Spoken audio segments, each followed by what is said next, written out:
दोस्तों, क्या आपको पता है कि महाभारत में किस योद्धा के रथ पर कौन से देवता का वास था? वैसे तो महाभारत काल में एक से बढ़कर एक पराक्रमी योद्धा थे, परंतु एक योद्धा को महारथी बनाने में एक विशिष्ट रथ की भी आवश्यकता होती थी। इसीलिए आज हम आपको बताने वाले हैं कि कौन सा रथ था सबसे शक्तिशाली और वो किस योद्धा के पास था। तो आइए जानते हैं, लेकिन वीडियो में आगे बढ़ने से पहले हमारे चैनल को सब्सक्राइब अवश्य करें और बेल आइकन जरूर दबाएं और साथ ही कमेंट में जय श्री कृष्णा लिखना बिल्कुल मत भूलिएगा। भगवान श्री कृष्ण की कृपा आपके समस्त घर परिवार पर हमेशा बनी रहेगी। तो कौन से थे वो योद्धा जिनके दिव्य रथ के कारण श्री कृष्ण भी अपने सुदर्शन चक्र से भी उनको क्षति नहीं पहुंचा सकते थे? सबसे पहले बात करते हैं पितामह भीष्म की। भीष्म के रथ में इतना बल था जिसे किसी भी प्रकार से नष्ट नहीं किया जा सकता था।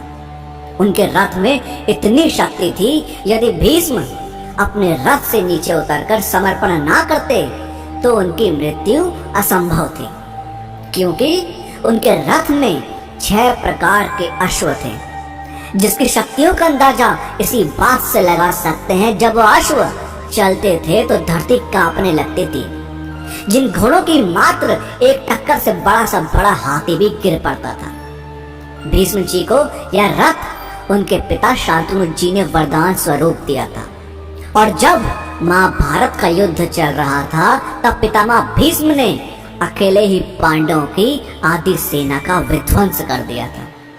इसके बाद जब पांडवों ने पितामह भीष्म के समक्ष हाथियों से निर्मित व्यूह की रचना की, तब पितामह भीष्म ने बिना किसी अस्त्र का प्रयोग करे उस व्यूह को तोड़ दिया था। तब पांडवों ने श्री कृष्ण से पूछा कि मधुसूदन, बिना किसी अस्त्र के पितामह भीष्म ने यह व्यूह किस प्रकार तोड़ा? तब भगवान श्री कृष्ण जी ने बताया, जितना सामर्थ्य भीष्म में है उतना ही सामर्थ्य उनके रथ के अश्वों में भी है। उनके रथ को खींच रहे एक एक घोड़े में 22 हाथियों का बल है। क्या सुनकर अर्जुन कहते हैं, हे केशव, ऐसे तो हम पितामह भीष्म को अपनी किसी भी व्यू से नहीं रोक सकते। तब श्री कृष्ण जी कहते हैं, उनकी चिंता ना करो पार्थ, समय आने पर उन्हें भी परास्त होना होगा। अब बात करते हैं महाभारत के दूसरे योद्धा की, जिसके रथ में पितामह भीष्म के रथ से भी अधिक शक्ति थी, किंतु उनकी मृत्यु का कारण उन्हीं का रथ बना। ऐसा महान योद्धा यदि चाहता तो वह समग्र सृष्टि को अपने अधीन कर सकता था। जिसने अर्जुन जैसे महाशक्तिशाली योद्धा, जिसने महादेव से युद्ध किया था, उसे भी भयभीत कर दिया था, और जिसके आगमन से कुरुक्षेत्र में मायावी शक्तियों का भी नाश हो गया था।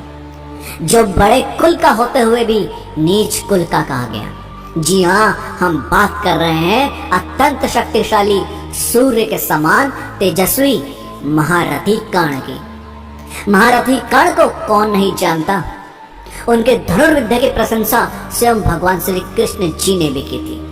उनके पास अमृत से निर्मित कवच कुंडल था, जिसे कोई भी दिव्यास्त्र नष्ट नहीं कर सकता था। इसलिए महाभारत युद्ध शुरू होने से पहले भगवान श्री कृष्ण जी ने इंद्र से कहकर कर्ण से कवच कुंडल उतरवा लिए थे। जिसके बाद सूर्यदेव भगवान श्री कृष्ण जी से कहते हैं, भगवान, ये तो बहुत बड़ा अन्याय है।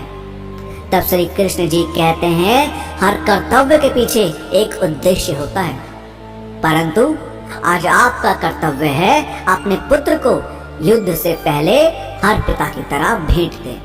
तब सूर्यदेव ने कर्ण को अपना दिव्य रथ प्रदान किया था, जो युद्ध के दूसरे पहर तक अत्यंत शक्तिशाली रहेगा, परंतु दूसरे पहर के बाद उसकी शक्ति विलुप्त हो जाएगी।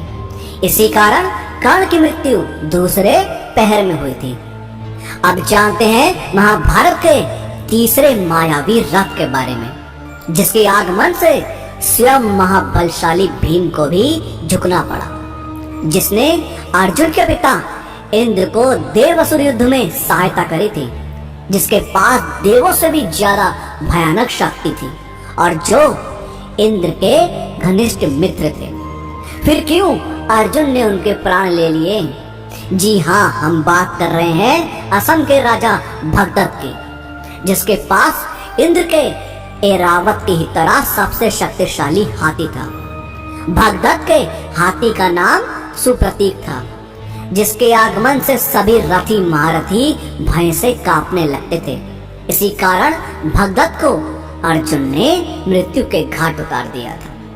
अब जानते हैं महाभारत के सबसे शक्तिशाली रथ के बारे में, जो कोई और नहीं अर्जुन का ही रथ था। उनको यह दिव्य रथ अग्निदेव के कहने पर वरुण देव ने प्रदान किया था। उसकी शक्ति को और अधिक करने के लिए भगवान श्री कृष्ण ने महाबली हनुमान को पताका के रूप में रथ के ऊपर बिठाया था और इसी कारण पूरे महाभारत में अर्जुन का ही रथ सर्वशक्तिशाली था, क्योंकि जिस रथ के सारथी स्वयं नारायण थे और ध्वज के रूप में हनुमान जी, उस रथ की शक्ति के आगे दूसरा रथ कैसे ही ठहर सकता है। दोस्तों, आपका इस बारे में क्या कहना है? हमें कमेंट के माध्यम से जरूर बताएं और इस वीडियो का पार्ट 2 चाहिए हो तो कमेंट्स में पार्ट 2 जरूर लिखें और वीडियो पसंद आई हो तो लाइक और शेयर करना मत भूलिएगा। हम आपको मिलते हैं अगली वीडियो में।